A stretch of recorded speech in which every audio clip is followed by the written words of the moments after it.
But we have a question here from Shanghai Chengdu. How do you recommend approaching a language with extremely limited learning resources? This person wants to learn a Chinese dialect, like after learning Mandarin, and very likely this dialect is probably spoken by not that many people, and it's not really Sure. used in media and stuff like that. And so, what are the recommendations if you want to try to achieve something like that? Yeah, we have a client that we've been working with that's been learning a Native American dialect, and not a lot of content out there for her. So we've had to do a lot of manipulation of our approach and of our methodology to assist her with that. Although I think Clayton did find like an actual YouTube channel that teaches it, which is really cool. Yeah, But there's like one YouTube channel. that's neat. But Yeah. that might not even exist for a lot of these other options, right? Yeah, so a lot of our recommendations kind of assume that there's a large wealth of resources, a large wealth of content.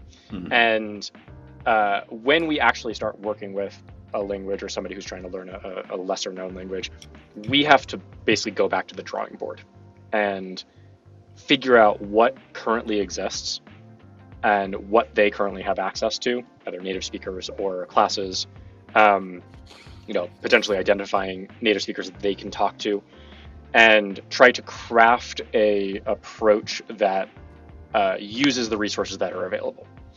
And so, unfortunately, this isn't the kind of thing where we can say, oh, here is how you do it. It is one of those things where it's a puzzle, where you got to take what you have and combine it in the ways that you think are might actually work. And unfortunately, that's not something that I can really brainstorm and figure out on a call. That's something that, with this client that we were working with, it probably took us like a month of trial and error and gathering resources and combining them into a plan, and then figuring out like what actually worked for her in her life before we found something that actually worked and that was sustainable for her and used the right resources in the right way, so that she could focus on things that are important. It's a lot of trial and error to figure those things out. So for your situation in particular, I'm not sure what resources are available, but generally you need to find some sort of source of content, whether that is written or spoken, or you probably won't be able to find something with subtitles, but you can usually find some reading content and some listening content and combine them in such a way and study them individually, combine them in whatever way possible, to help you to actually learn that lesser known dialect. My guess for this person in specific, because they mentioned a Chinese dialect, is that it will be even harder since there is like a standard Chinese that is like really pushed forward, and so like you might literally need to go to a place and sort of just use speakers, use people. Other option is book tutors with someone who actually speaks that dialect and record every single tutoring session to create your own content and then go back through all of the conversations. You can pull out audio from those and turn them into flashcards. But you're really, the reason that it's so easy to learn a language like Spanish is because so many people have put in the work to build up those resources already. And if you don't have those available to you, then you unfortunately have to put in the work to build up the resources. But it's totally doable to do that. It's just it's a challenge and it's a lot of work. Yeah, I'm hoping to do a thing like that at some point, because I want to learn Nahuatl here in Mexico, which is a native language, and I would really like to work directly with native speakers and make content in the style of this, because there's like materials out there, but it's almost all like traditional style, or it's really basic, just phrases and stuff. I'd really like to have stories and content and comprehensible input.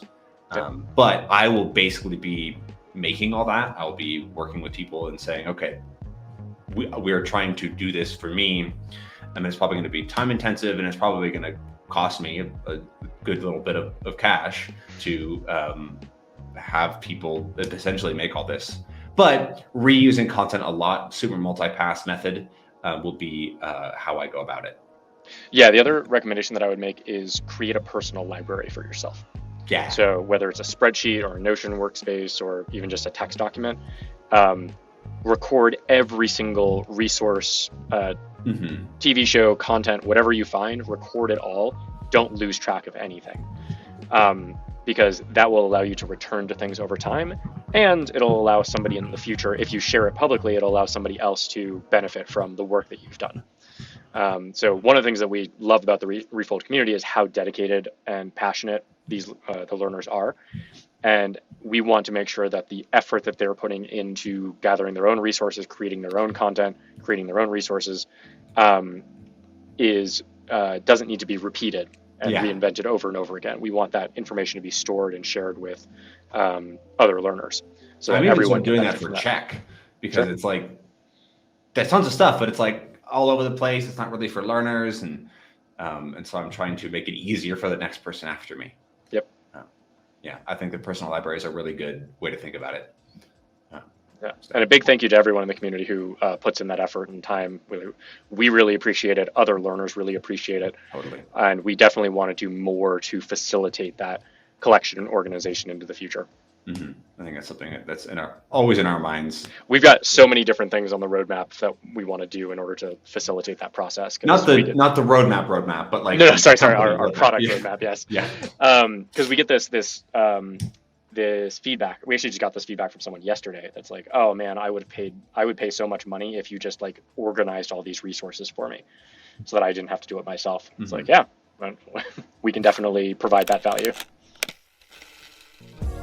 Hey, as you know, there's a lot of language learning advice out there, which can make it kind of overwhelming and difficult to actually get going on your own learning. If you feel like you're struggling to figure out language learning, you're not alone.